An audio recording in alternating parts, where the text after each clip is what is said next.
Film yang ketiga berjudul Jojo Rabbit tahun 2019. Film ini merupakan karya Taika Waititi, filmmaker asal Selandia Baru, memiliki selera humor satire yang otentik. Jojo Rabbit merupakan film adaptasi novel yang mengajak kita melihat Perang Dunia Kedua dari sudut pandang anak 10 tahun yang mengidolakan Adolf Hitler. Dengan kemasan komedi yang tampak kekanak-kanakan dan ceria, Jojo Rabbit mengandung realita gelap dari seorang anak muda yang dicuci otaknya di Hitler Youth. Hitler Youth merupakan sebuah kemah anak-anak yang dipersiapkan untuk berperang dan memuja pemimpin Nazi. Jojo, karakter utama dalam film ini, juga memiliki teman imajinasi yang sebetulnya merupakan wujud dari doktrin yang ditanamkan dalam otak Jojo. Ada salah satu adegan lucu, yaitu ketika agen Gestapo mengucapkan Heil Hitler sebagai salam pembuka pada setiap orang yang mereka temui.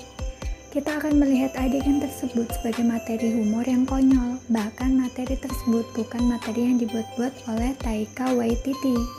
Para agen Gestapo memang melakukan salam dengan cara seperti itu dulunya sebagai rasa hormat dan pencitraan kekuasaan Hitler. Bagaimana namanya selevel dengan Tuhan yang sakral. Nah, langsung aja tonton film ini ya guys.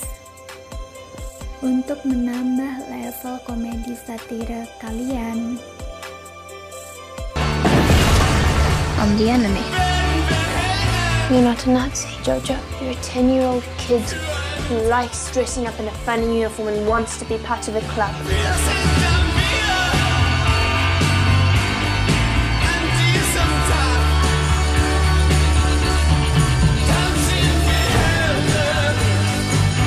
Yogi?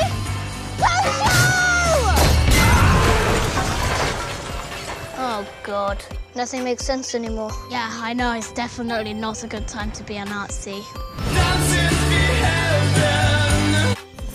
Film yang kedua berjudul A Serious Man tahun 2009. Film komedi bermuatan satire berikutnya adalah A Serious Man karya Ethan Coen dan Joel Coen. Bercerita tentang Larry Gopnik, seorang pria Yahudi yang sedang berada pada titik terendah dalam hidupnya. Film ini akan membuat kita menertawakan kemalangan Larry Gopnik, mulai dari tinggal oleh sang istri, menghadapi anak-anaknya dan saudara yang tidak tahu diri, hingga masalah pekerjaan dan masalah sepele dengan tetangga. Dengan segala problematika tersebut, Larry tampak kebingungan yang akan membuat kita tertawa karena didukung dengan editing, acting, dan pembawaan dialog yang didesain untuk materi komedi. Larry diceritakan tak sanggup menghadapi hidup dan memulai petualangan untuk menjadi rabbi atau pemimpin agama Yahudi. Untuk memberikan solusi dalam hidupnya, Larry merupakan seorang Yahudi taat dan memiliki harapan pada kepercayaannya tersebut. Namun realitanya, para pemimpin agama yang ia temui hanya bisa memberikan solusi klise yang tidak membantu sama sekali. Film ini menyentuh bagian dari kita yang terkadang mengalami krisis kepercayaan karena kesialan yang bertubi-tubi dalam kehidupan. Nah, gimana? Seru nih guys kayaknya film ini. Langsung aja ya guys tonton film ini. Nah, ini nih guys film yang pertama, wajib banget ditonton, yaitu The Lobster tahun 2013. Yorgos Lanthimos selalu bisa menciptakan negeri distopia yang merupakan versi hiperbola dari realita yang ada di masyarakat. Salah satu film terbaiknya adalah The Lobster. Melalui film ini, Yorgos menyinggung bagaimana masyarakat kita cenderung mengucilkan atau memandang rendah orang yang hidup tanpa pasangan.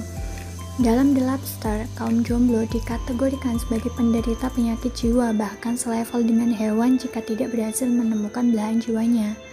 Aturan tersebut pada akhirnya menciptakan lingkungan sosial yang membuat orang-orangnya hidup berpasangan untuk bertahan hidup, meski dengan kepalsuan dan tidak lagi atas dasar cinta.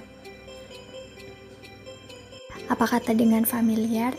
Hal ini karena memang ada beberapa orang dalam kehidupan kita yang menikah karena tuntutan sosial, mulai dari dikejar umur, tuntutan orang tua untuk segera berkeluarga, dan berbagai faktor lainnya yang berhubungan dengan pencitraan.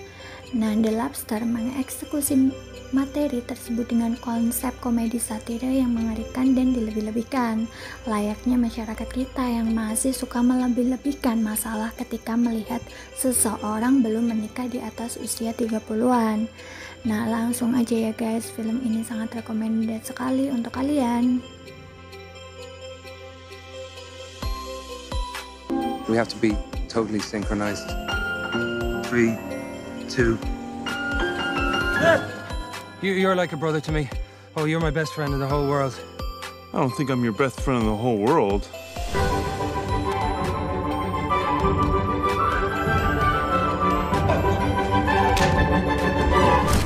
Now, have you thought of what animal you'd like to be if you end up alone? Yes, a lobster. A lobster is an excellent choice. If you encounter any problems you cannot resolve yourselves, you will be assigned children. That usually helps.